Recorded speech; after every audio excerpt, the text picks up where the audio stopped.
What's going on, guys? Bruce Matson here, your host show of Metric Scout Fantasy Football, and I got some buy low wide receivers for you today.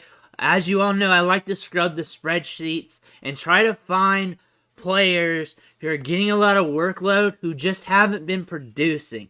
So I scrub the sheets. I try to find guys who are getting opportunities, but they're not landing. But if they keep getting those opportunities, there's going to be a time where they hit. And these are players that are probably not being valued as high, and you might be able to catch them on a discount. And I do these videos all the time. I think this is like my third or fourth one this week. So if there's not a player that jives with you from this video, maybe one from another one will. If this is something you're into, you may want to hit that subscribe button because I'm throwing ideas at you on the daily here. But here are 5 wide receivers that we are talking about today. These are wide receivers who have already 20 or more targets, but have scored 40 or less PPR fantasy points. And that's important because if you're not being productive, then their value's not super high. If you're super productive, then your fantasy managers in your league are going to highly covet them because they don't want to lose the production.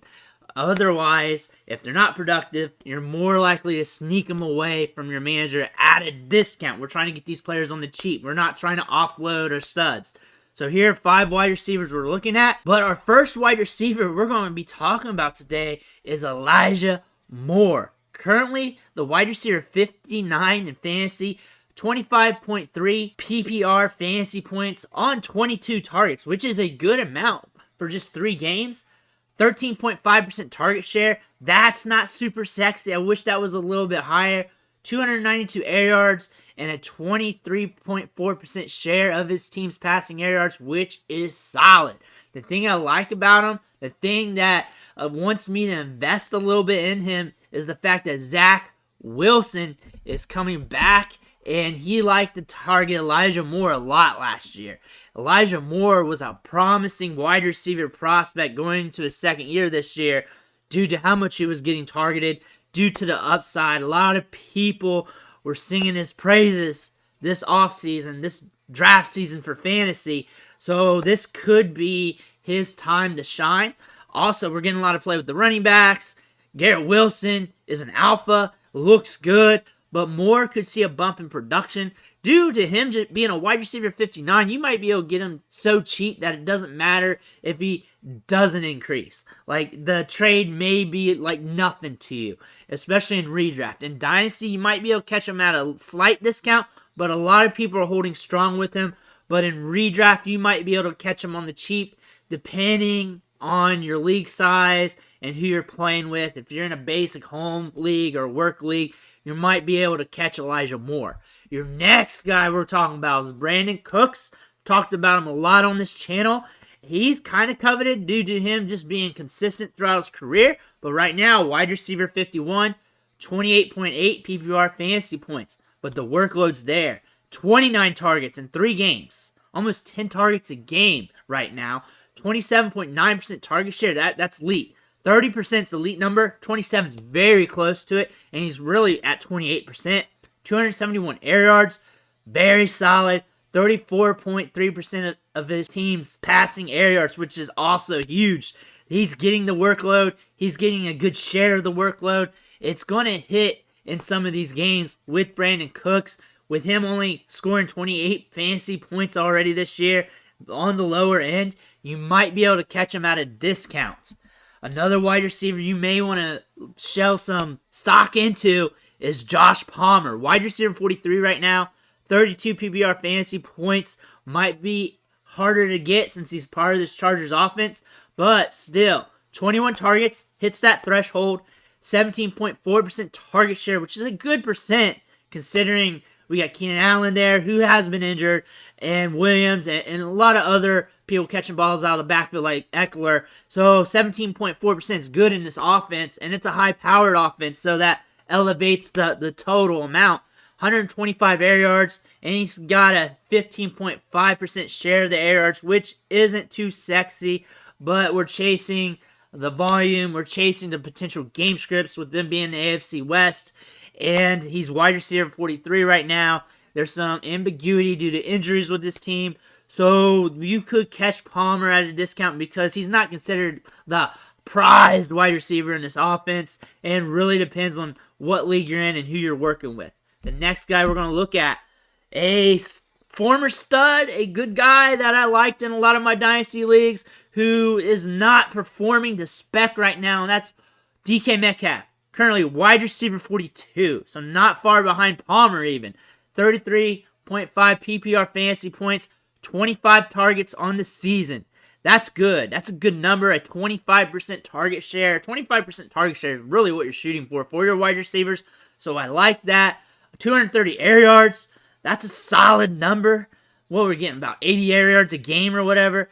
32.6% share of the air yards. So the workload metrics are there. So we're going to have some games where he hits if he continues at this pace, because eventually those targets are going to come at you and you're going to be able to reel some in. Eventually those game scripts are just going to go boom on you, and DK Metcalf's going to get hit. His at wide receiver 42, that indicates that he could be at a discount in your league. Maybe not.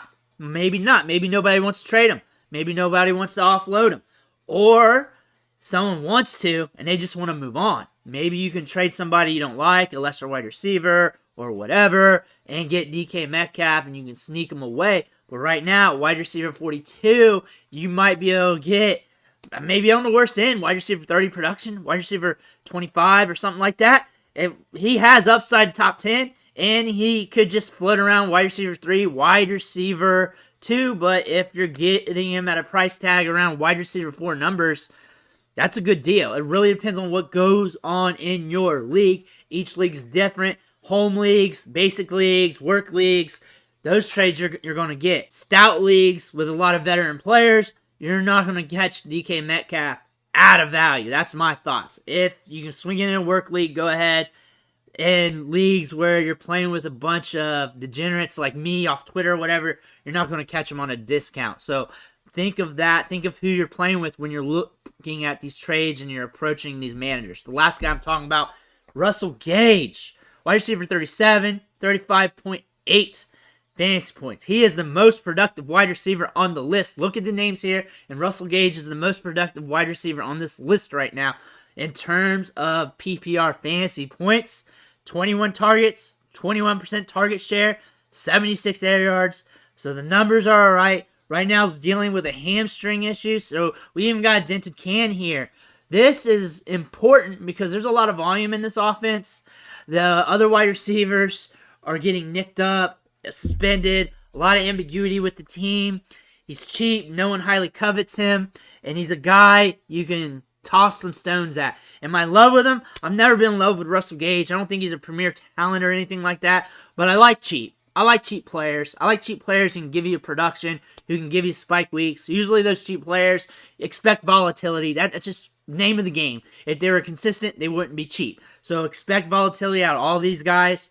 I like them cheap. I think you can snag all these guys at a decent price tag in some league somewhere. The ones I'd be really hammering home to try and get, Brandon Cooks, because I think there's going to be some consistency there. I think there's going to be some boom weeks, and I love the workload. DK Metcalf, because he's DK Metcalf, but I don't think you're going to get much of a discount. I like Elijah Moore. I think he is a big buy right now, and I think you can get him at a good price. Josh Palmer, same reasons. I think you can get him as a good buy, but I think it's hard to get him as well since he's part of that Chargers offense. Russell Gage could be a sneaky bet, especially with that hamstring issue. That could allow you to get him for cheap. He may be on waivers in some leagues. I need to check out that rostership rate, but he could be on waivers in some leagues. And looking at the numbers here, looking at what we're seeing in Tampa Bay, that could be a guy you can throw on your bench, but we got to check that out. Really depends on your league, but I don't think this is a bad list from what we're looking at on the metrics. I don't think we're going to get many trades done with these guys because on the back end of the roster or a guy that you're just putting on flex or you're just having chill on your bench, some of these guys are good bench players too. But considering the production, considering the workload, you may want to take a swing to see if you get a discount. You want them on the cheap, and you want to feel good when you get the trade back. If you don't feel good on the offer, like, you don't need to ask. Like, it's good. You submit the offer. You feel like you got one over on the guy. You're good. You're not lowballing per se, but if you you got to feel good. You're like, we're not paying up. We're paying for the cheap. We're trying to get these players at a reduced rate. That's why we're going after players who haven't been productive, who are getting workload. That's just the name of the game. But let me know in the comments who you're trying to trade for this week. I want to hear about it. Also, smash that like button. Helps the video out on the algorithm. And if you haven't already, hit that subscribe button because I'm cranking out these videos and it's going to help you out in your fantasy league. I want to thank you for watching. I'll catch you on the next vid.